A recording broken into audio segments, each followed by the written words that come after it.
নমস্কার, যুক্তি তর্ক সঙ্গে অর্কই আপনাদের স্বাগত। আপনাদের সঙ্গে আমি অর্কপ্রভ সরকার। সায়ন ঘোষ, মুন্নি সাহা কি অন্যায় করেছে আমি আমার বাংলাদেশের বন্ধুদের কাছে জানতে চাই। ঢাকা বিশ্ববিদ্যালয়ের ভাষাতত্ত্বের অধ্যাপিকা তাসলিমা বা তাহানিমা সিরাজ, নামটা একটু ভুল বললাম, কারুর নাম ভুল বলা উচিত নয়, কিন্তু মার্জনা করে দেবেন, স্মৃতি থেকে বলছি। সম্ভবত তাহানিমা সিরাজ বা তাসলিমা সিরাজ ওনার নাম। ভদ্রমহিলা ভাষাতত্ত্বের অধ্যাপিকা ঢাকা বিশ্ববিদ্যালয়ের। তিনি ফেসবুকে তার একটা বক্তব্য দেখছিলাম। আমরা ইসলাম নিয়ে কথা বলি, রাষ্ট্রধর্ম ইসলাম চাই। ইসলামে যেগুলো হারাম করেছে আমরা কি সেগুলো হারাম মানি? আমরা কতজন হালাল রুজি খাই? আমি তো বুকে হাত দিয়ে বলতে পারি যে আমার প্রত্যেকটা পয়সা হালাল রোজগারের। কজন বলতে পারেন? মসজিদের ইমাম সাহেব যদি এটা বলতে পারতেন তাহলে বায়তুল মোকাররম ইমাম সাহেব পালিয়ে যেতেন না। সেটাতেই জোর দিয়েছে, কারণ কনস্টিটিউশনের বেসিক কিছু জিনিস আমি জানি না, এত নিটিগ্রিটি আমি জানি না। আর্টিকেল 70-র কথা আমরা সবাই জানি। আমি সেকুলারিজম নিয়ে একটু কথা বলবো। ধর্ম নিরপেক্ষতাকে ধর্মহীনতা কেন ধরা হচ্ছে? নিরপেক্ষ মানে ধর্মের ভিত্তিতে কারো প্রতি পক্ষপাতমূলক আচরণ করা হবে না। যে আচ্ছা উনি মুসলিম, উনি আমার মুসলিম ভাই বা বোন, এই কারণে ওনাকে আমি ফেভার করব না। আমার স্বামী মুক্তিযোদ্ধা, আমার পরিবারে আরো 3-4 জন মুক্তিযোদ্ধা আছেন, বীর উত্তম আছেন, শহীদ আছেন, সব আছেন। আমি স্বাধীনতা দেখেছি, যদিও খুবই ছোট ছিলাম। আমার যে দাবিগুলি যারা নতুন সংবিধান প্রণয়ন করবেন তার মধ্যে অন্যতম হচ্ছে আর্টিকেল 70 এবং ধর্ম নিরপেক্ষতাকে ফিরিয়ে আনা।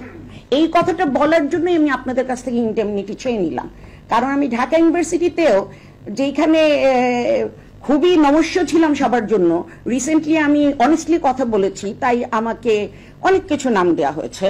এর মধ্যে একটা হলো সফট আওয়ামী লীগ, ঠিক আছে? তো আপনাদের যে রাগ বা বিরক্তি বা অ্যালার্জি, এটা দেখে আমি একটু ভয় পেয়ে যাচ্ছি যে অক্ষত এখান থেকে বেরোতে পারবো কিনা। আমি ধর্ম নিরপেক্ষতা ফেরত চাই। আমি ধর্মের ভিত্তিতে কোনো বিভাজন চাই না এদেশে। প্রথম কথা হচ্ছে, সায়ন ঘোষ আমাদের বেলঘড়িয়া অঞ্চলের 35 নম্বর ওয়ার্ডের বাসিন্দা। ঢাকায় গিয়েছিল তার এক বন্ধুর বাড়িতে। সেখানে রাস্তায় উগ্রবাদীদের হাতে আক্রান্ত হয়, তার মাথা ফেটে যায়, চোখে আঘাত লাগে, জিনিসপত্র চুরি হয়, মোবাইল চুরি হয়ে যায়। থানা অভিযোগ নিতে চায়নি, এমনকি হাসপাতালও ভারতীয় জেনে চিকিৎসা করাতে প্রথমে রাজি হয়নি। তারপর অনেক চেষ্টা চরিত্র করার পর প্রাথমিক চিকিৎসা হয়েছে। প্রাণ হাতে নিয়ে ভারতে ফিরেছেন এই তরুণ যুবা মুন্নি সাহা। এটিএন নিউজের জন্মলগ্ন থেকে ছিলেন, তারপর 1 টাকার খবর বলে একটা পোর্টালের সঙ্গে যুক্ত, প্রবীণা সাংবাদিক। তিনি কাউরান বাজার অঞ্চলে জনতা টাওয়ার থেকে বেরিয়ে সম্ভবত বাড়ির দৈনন্দিন জিনিসপত্র কেনাকাটা করার জন্য বেরিয়েছিলেন। তখন তাকে ঘেরাও করেন একদল হেফাজত ইসলামের সমর্থক এবং বলতে থাকেন, আপনি রয়ের দালাল, বাংলাদেশকে ভারতের করত রাজ্যে পরিণত করার চেষ্টা করছেন, বিডিআর বিদ্রোহ নিয়ে আপনি ভুল খবর দিয়েছিলেন ইত্যাদি। তিনি আক্রান্ত হন, পুলিশ তাকে মুক্ত করে, গ্রেপ্তারও করে, কিন্তু তার প্যানিক অ্যাটাক হওয়ায় এবং তিনি মহিলা হওয়ায় শেষ পর্যন্ত তার বাড়ির লোকদের হাতে তাকে তুলে দেওয়া হয়। তার বিরুদ্ধে অভিযোগ আছে, খুনের অভিযোগ আছে, তাকে জামিন নিতে হবে আদালত থেকে। আগরতলা কলকাতা বাস, সেটা বাংলাদেশের ব্রাহ্মণবেড়িয়ায় একটা ছোটখাটো দুর্ঘটনার কবলে পড়ে। তারপর বাসকে ঘিরে ধরে সেখানে যারা ভারতীয় ছিলেন তাদের বিরুদ্ধে স্লোগান দেয়া হতে থাকে, তাদেরকে খুনের হুমকি পর্যন্ত দেয়া হয়। অধ্যাপিকা যিনি ঢাকা বিশ্ববিদ্যালয়ের, তিনি বলছেন যে আমি ধর্ম নিরপেক্ষতার পক্ষে সওয়াল করব, কিন্তু আমি চিন্তিত আছি। সংবিধান বদল করতেই পারেন, কিন্তু সবকিছু বদল করা হচ্ছে ইনজাস্টিস হবে। তিনি ব্যাখ্যা করেছেন যে তিনি একজন ধার্মিক মানুষ, ছোটবেলা থেকেই তিনি ইসলামকে অনুসরণ করেছেন, কিন্তু তিনি মুক্তমনা। তার বক্তব্য, ধর্মকে দিয়ে মানুষে মানুষে ভেদাভেদ করা উচিত নয়। এই ভদ্রমহিলা ঢাকা বিশ্ববিদ্যালয়ের পড়াতে পারবেন তো? তিনি নিজেই কিন্তু বলছিলেন যে আমি এইসব কথা বলছি অক্ষত শরীরে জায়গাটা থেকে বেরোতে পারবো তো? আমার মনে হলো ভদ্রমহিলা কোনো সেমিনারে বক্তব্য রাখছিলেন। এখন সুমন কি অপরাধ করেছে? সে ভারতীয়, সে সনাতনী বলে তাকে হেফাজতের সমর্থকরা নিগ্রহ করবে? মুন্নি সাহা বাংলাদেশের নাগরিক, পুরনো সাংবাদিক, তাকে কেন নিগ্রহ করা হলো?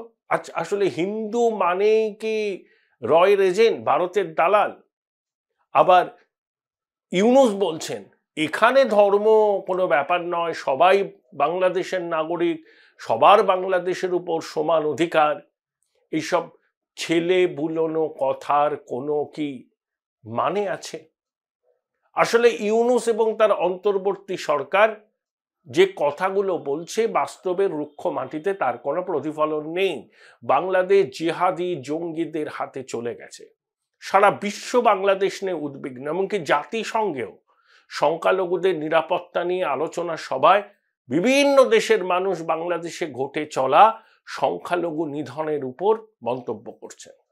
আনন্দবাজার পত্রিকায় 2রা ডিসেম্বর প্রথম পাতায় খবর বেরিয়েছে, যেখানে ইউনুসের প্রেস সচিব দাবি করেছেন যে ধর্মীয় সংখ্যালঘুদের উপর অত্যাচার বলে যে বলা হচ্ছে সেটা ঠিক নয়। সমাজ মাধ্যমে এই ন্যারেটিভটা তৈরি করা হচ্ছে। তিনি ভারতীয় সাংবাদিকদের আমন্ত্রণ জানিয়েছেন যে চক্ষু কর্ণের বিবাদ ভঞ্জন করে দেখে যান।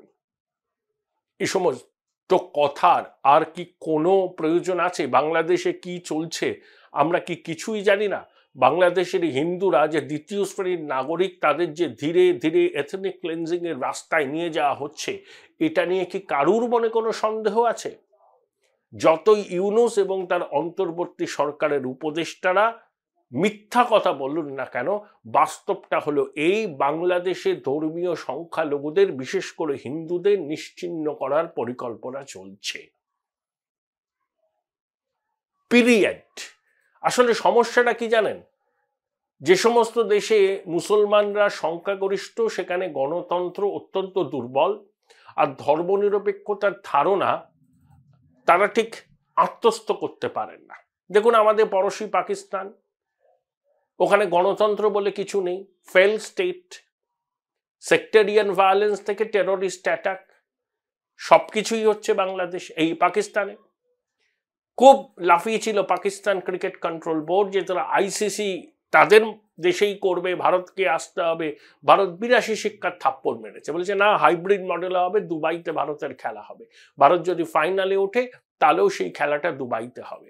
আসলে ভারতীয় উপমহাদেশে ভারতের যে শক্তি, যে ভারতের যে আর্থিক সামর্থ্য, তাকে অগ্রাহ্য করার ক্ষমতা কারুর নেই। এবার আসুন বাংলাদেশে। আইপিএলে বাংলাদেশের কোনো খেলোয়াড়কে কোনো ফ্র্যাঞ্চাইজি নেয়নি, এটা কিন্তু খুব ইঙ্গিতবাহী। অর্থাৎ গণতন্ত্র ধারণা ইসলামিক বিশ্বে নেই, ধর্মনিরপেক্ষতাকে তারা মানে না। দেখুন ভারতবর্ষে ধর্মীয় সংখ্যালঘুরা খুব গণতন্ত্র গণতন্ত্র বলে সোচ্চার হন। Join Indian Institute of Hotel Management now. Right choice, right decision. কারণ ভারতবর্ষ প্রকৃত গণতান্ত্রিক দেশ, মত প্রকাশের স্বাধীনতা আছে, ধর্মনিরপেক্ষ দেশ। কিন্তু সৌদি আরবে, আমি সৌদি আরবকে এক্সাম্পল হিসাবে বললাম, সেখানে আপনি সরকার বিরোধী কোনো কথা বলতে পারবেন না। ইরানে আয়াতোল্লাহ রেজিমের বিরুদ্ধে কোনো কথা বলতে পারবেন না, যদি কথা বলেন আপনাকে জেলে পাঠানো হবে, বা আরো কিছু গুরুতর হলে আপনাকে ফাঁসি কাটে ঝুলতে হবে। কিন্তু সেখানকার মানুষরাও তো তাদের মধ্যে যে অবদমিত ক্ষোভ, যন্ত্রণা, শাসকের স্বেচ্ছাচারের বিরুদ্ধে মুখ খোলার ইচ্ছা তো হয়। তারা নিজের দেশে পারেন না, পৃথিবীর অন্যান্য দেশে চলে যান, সেখানে তারা নাশকতায় যুক্ত হন, সন্ত্রাসবাদী হামলার সঙ্গে যুক্ত হন। অর্থাৎ নিজের দেশে আমি নিজের দেশের শাসকের বিরুদ্ধে প্রতিবাদ করতে পারছি না, তাই বাইরের অন্য দেশে গিয়ে আমি প্রতিবাদ সংগঠিত করছি।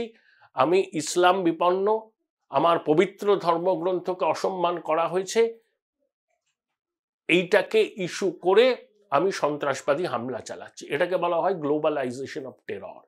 পাকিস্তানও কিন্তু বাংলাদেশও কিন্তু ধীরে ধীরে এই রাস্তায় হাঁটতে চলেছে।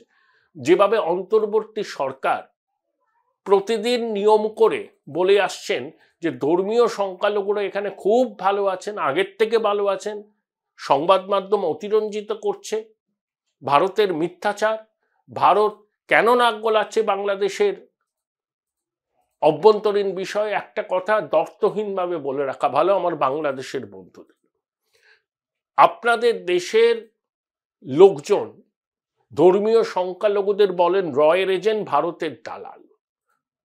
তারা বলছেন আমরা বাংলাদেশের নাগরিক, এখানে জন্মেছি, এখানে পঞ্চভূতে বিলীন হব।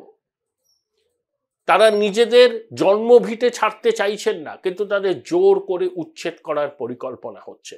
শুধু যে অন্তর্বর্তী সরকার এই পরিকল্পনা করছে তা নয় তো, বাংলাদেশে স্বাধীনতার পর থেকে এখন পর্যন্ত বিভিন্ন জমানায় সংখ্যালঘুদের উপর অত্যাচার হয়েছে, এটা ঐতিহাসিকভাবে সত্য। কিন্তু ইউনূস জমানায় যা হচ্ছে তা পূর্বের সব রেকর্ডকে ম্লান করে দিয়েছে। অর্থাৎ আপনি হিন্দু হলেই বাংলাদেশে হয় ভারতের রয়ের দালাল। ভাবুন, এই হচ্ছে মেন্টালিটি। আর একটা বিষয় দর্থহীনভাবে শুনে রাখুন আমার বাংলাদেশের বন্ধুরা, ভারতীয় উপমহাদেশে ধর্মীয় সংখ্যালঘুরা, বিশেষ করে সনাতনীরা কোথাও আক্রান্ত হলে ভারত মুখ খুলবেই। কারণ ভারতীয় উপমহাদেশে ধর্মীয় সংখ্যালঘুদের অভিভাবক ভারত। তারা ভারতের নাগরিক হতে পারেন, বাংলাদেশের নাগরিক হতে পারেন, পাকিস্তানের নাগরিক হতে পারেন, যেখানকার নাগরিক হতে পারেন, তাতে কিছু যায় আসে না। ভারতীয় উপমহাদেশে হিন্দুরা আক্রান্ত হলে ভারতবর্ষ মুখ খুলবে, যশস্বী প্রধানমন্ত্রী নরেন্দ্র মোদী সরব হবেন, এটা নিয়ে কোনো সন্দেহের অবকাশ নেই। এই যে চিন্ময় প্রভু, তার হয়ে যে সমস্ত আইনজীবীরা দাঁড়িয়েছিলেন তাদের 65 জনের বিরুদ্ধে বিস্ফোরক আইনে মামলা করা হয়েছে। কোনো আইনজীবীকে পাওয়া যাচ্ছে না যিনি জামিন জন্য সওয়াল করবেন। ইসলামিক বিশ্ববিদ্যালয়ের আইনের ছাত্ররা যারা সবে প্রতিষ্ঠান থেকে বেরিয়েছেন তারা হিন্দু আইনজীবীদের হুমকি দিচ্ছেন, যদি চিন্ময় কৃষ্ণ প্রভুর পক্ষে তারা সওয়াল করেন আদালতে, তাদের খুনের মামলায় ফাঁসানো হবে। এই হচ্ছে বাংলাদেশের অবস্থা। আর ইউনূসের জঙ্গি শাহী নানা রকম ন্যারেটিভ তৈরি করে নিজেদের অপদার্থতা ঢাকবার চেষ্টা করছেন। আবার আসপর্দা শুনলাম যে চিকেন নেকের কাছে বাংলাদেশের মাটিতে বিমান ঘাঁটি তৈরি হবে, 50টা যুদ্ধ বিমান থাকবে ইত্যাদি। অনেকে তো হুমকি দিচ্ছেন যে চিকেন নেককে আক্রমণ করে আমরা উত্তর পূর্বকে বিচ্ছিন্ন করে দেব। চেষ্টা করে দেখুন, একবার চেষ্টা করে দেখুন, পরিণতি যে কি ভয়ঙ্কর হবে বুঝতে পারছেন না।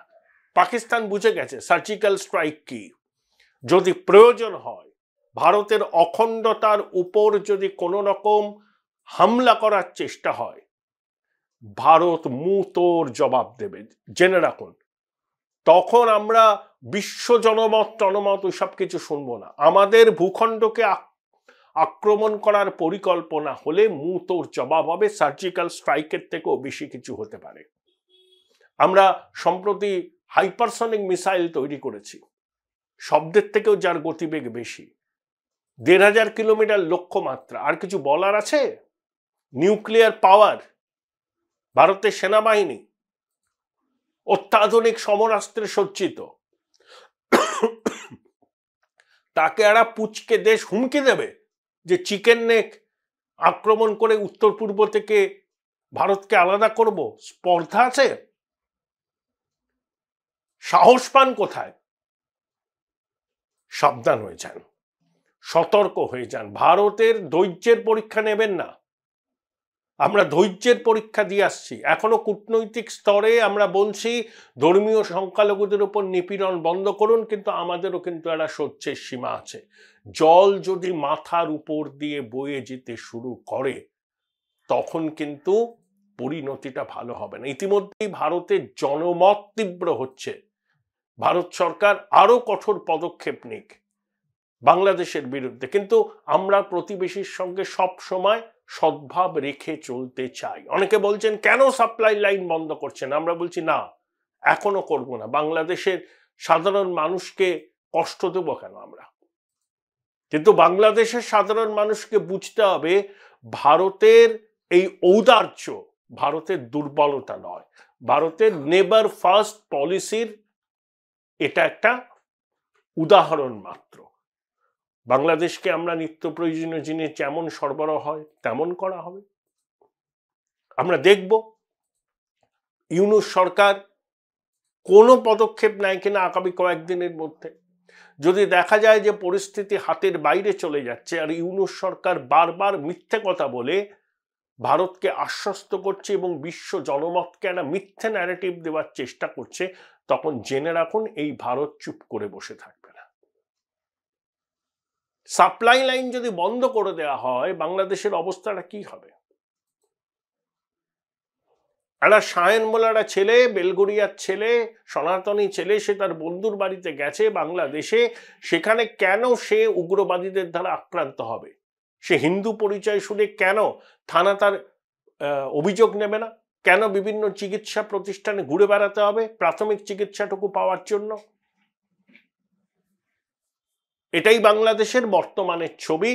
আর ইউনূসের জঙ্গি সরকার এটাকেই বরকরার রাখতে চায়। তারা চায় ধর্মীয় সংখ্যালঘুরা বাংলাদেশ থেকে চলে যাক, তাদের জমি সম্পত্তি ব্যবসা আমরা দখল করব এবং করে বাংলাদেশকে হিন্দু শূন্য করে সনাতন শূন্য করে আমরা শরিয়া চালু করব। এটাই তো লক্ষ্য।